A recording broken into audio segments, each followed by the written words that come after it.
ओम नमः शिवाय। हर हर महादेव। नमस्कार दोस्तों, कैसे हैं आप सब। आशा करती हूँ आप सभी स्वस्थ होंगे और भोलेनाथ का आशीर्वाद आप सभी पर सदैव बना रहे। तो दोस्तों, जैसा कि हम जानते हैं सावन माह शुरू हो चुका है और इस माह में शिव पुराण सुनने का विशेष महत्व होता है। कल हमने 3 अध्याय श्रवण किए थे। आज हम 4, 5, 6 अध्याय सुनेंगे। दोस्तों, शिव पुराण का प्रथम खंड है विद्येश्वर संहिता। विद्येश्वर संहिता पहले अध्याय से 10वां अध्याय में तुरंत पाप नाश करने वाले साधन के विषय में प्रश्न, शिव पुराण का परिचय और महिमा, श्रवण, कीर्तन और मनन साधनों की श्रेष्ठता है। सनत कुमार व्यास संवाद भी है। शिवलिंग का रहस्य एवं महत्व, ब्रह्मा विष्णु युद्ध, शिव निर्णय, ब्रह्मा का अभिमान भंग, लिंग पूजन का महत्व और प्रणव एवं पंचाक्षर मंत्र की महत्ता बताई गई है। तो चलिए शुरू करते हैं। चौथा अध्याय, सनत कुमार व्यास संवाद। सूत जी कहते हैं, हे ऋषि मुनियों, इस साधन का महात्म्य बताते समय मैं एक प्राचीन कथा सुनाता हूँ। इसे आप ध्यान से सुने। बहुत पहले की बात है। पराशर ऋषि के पुत्र मेरे गुरु महर्षि व्यास पवित्र सरस्वती नदी के किनारे तपस्या कर रहे थे। एक दिन वहां से सूर्य के समान ज्योतिर्मय विमान से यात्रा करते हुए भगवान सनत कुमार वहां आ पहुंचे। मेरे गुरु महर्षि व्यास ध्यान में मग्न थे। ध्यान से जागने पर सामने सनत कुमार जी को देखा तो वे बड़ी तेजी से उठे और सनत कुमार के चरणों का स्पर्श करके उन्हें बहुमूल्य देकर आसन पर विराजमान किया। व्यास जी के स्वागत से प्रसन्न होकर सनत कुमार जी गंभीर वाणी में बोले, मुनि, तुम सत्य का स्मरण करो। सत्य तत्व का स्मरण ही उत्तम प्राप्ति का मार्ग है। इसी से कल्याण का मार्ग प्रशंसनीय होता है। सत्य का अर्थ है सदैव रहने वाला। सनत कुमार जी ने महर्षि वेद व्यास को समझाते हुए कहा, सत्य पदार्थ भगवान शिव ही है। भगवान शिव का श्रवण, कीर्तन और स्मरण ही उन्हें प्राप्त करने का सर्वश्रेष्ठ साधन है। पूर्व काल में मैं दूसरे अनेक साधनों के भ्रम में पड़ा और घूमता हुआ तपस्या करने मदरांचल पर्वत पर जा पहुंचा। कुछ समय बाद महेश्वर शिव की आज्ञा से सबके साक्षी तथा शिव गणों के स्वामी नंदिकेश्वर वहां आए और स्नेह पूर्वक मुक्ति का साधन बताते हुए बोले, भगवान शंकर का श्रवण, कीर्तन और मनन ही मुक्ति का स्रोत है। यह बात मुझे स्वयं देवादिदेव महादेव ने बताई है। अतः तुम इन्हीं साधनों का अनुष्ठान करो। व्यास जी से ऐसा कहकर अनुगामियों सहित सनत कुमार ब्रह्मधाम को चले गए। इस प्रकार इस उत्तम वृतांत का संक्षेप में वर्णन किया है।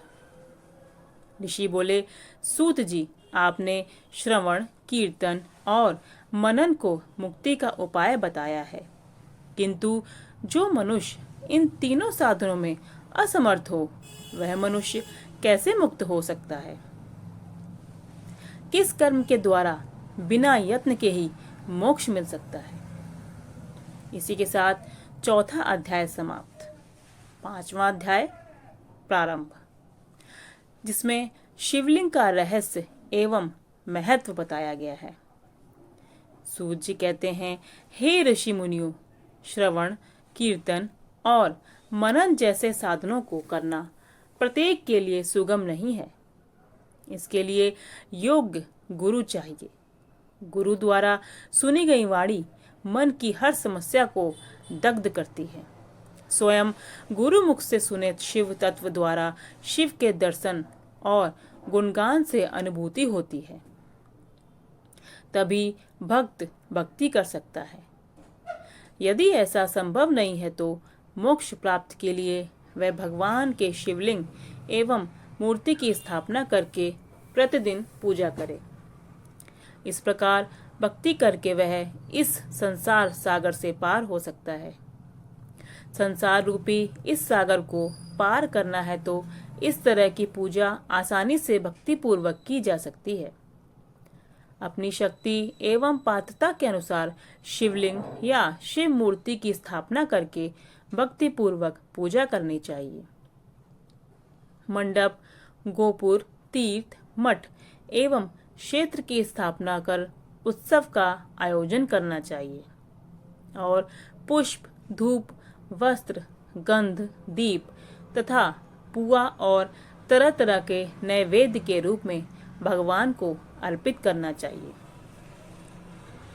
भगवान शिव जी की ब्रह्म रूप और निष्फल अर्थात कला रहित भी है, कला सहित भी। मनुष्य इन दोनों स्वरूपों की पूजा करते हैं। शंकर जी को ही ब्रह्म पदवी भी कहा गया है। कलापूर्ण भगवान शिव शंकर की मूर्ति पूजा भी मनुष्यों द्वारा ही की जाती है और वेदों ने भी इस तरह की पूजा की आज्ञा दी है। सनत कुमार जी ने पूछा, हे नंदिकेश्वर, पूर्व काल में लिंग, बेर अर्थात मूर्ति की उत्पत्ति के संबंध में आप हमें विस्तार पूर्वक सुनाएं। नंदिकेश्वर ने बताया, हे मुनीश्वर, प्राचीन काल में ब्रह्मा और विष्णु के मध्य युद्ध हुआ तो उनके बीच स्तंभ रूप में शिवजी प्रकट हुए और इस तरह भगवान शिव ने पृथ्वीलोक की रक्षा की थी। उस दिन से देवादिदेव महादेव का लिंग के साथ साथ मूर्ति पूजन भी जगत में प्रचलित हो गया। अन्य देवताओं की साकार अर्थात मूर्ति पूजा होने लगी, जो कि अभीष्ट फल प्रदान करने वाली थी, परंतु भगवान शिव के लिंग और मूर्ति दोनों रूप ही पूजनीय है। ओम नमः शिवाय। इसी के साथ 5वां अध्याय समाप्त। 6ठा अध्याय प्रारंभ, जिसमें ब्रह्मा विष्णु युद्ध बताया गया है। नंदिकेश्वर बोले, पूर्व काल में भगवान श्री विष्णु श्री लक्ष्मी जी के साथ शेष शैया पर शयन कर रहे थे। तब ब्रह्मा जी वहां पहुंचे और श्री विष्णु को पुत्र कहकर बुलाने लगे। पुत्र उठो, मैं ईश्वर तुम्हारे सामने खड़ा हूं। यह सुनकर भगवान विष्णु को क्रोध आ गया। फिर भी शांत रहते हुए वे बोले, तुम्हारा कल्याण हो, कहो अपने पिता के पास कैसे आना हुआ। यह सुनकर ब्रह्मा जी कहने लगे, मैं तुम्हारा रक्षक हूँ, सारे जगत का पितामह हूँ, सारा जगत मुझ में निवास करता है।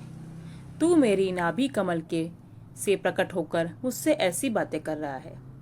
इस प्रकार दोनों में विवाद होने लगा। तब वे दोनों अपने को प्रभु कहते कहते एक दूसरे का वध करने को तैयार हो गए। हंस और गरुड़ पर बैठे दोनों परस्पर युद्ध करने लगे। ब्रह्मा जी के वक्षस्थल से में विष्णु जी ने अनेकों अस्त्रों का प्रहार करके उन्हें व्याकुल कर दिया। इससे कुपित हो ब्रह्मा जी ने भी पलटकर भयानक प्रहार किए। उनके पारंपरिक आघातों से देवताओं में हलचल मच गई। वे घबराए और त्रिशूलधारी भगवान शिव के पास गए और उन्हें सारी व्यथा सुनाई। भगवान शिव अपनी सभा में उमा देवी सहित सिंहासन पर विराजमान थे और मंद मंद मुस्कुरा रहे थे। ओम नमः शिवाय। हर हर महादेव। इसी के साथ 6ठा अध्याय समाप्त। कल हम फिर मिलेंगे 7वें अध्याय से। जय महाकाल।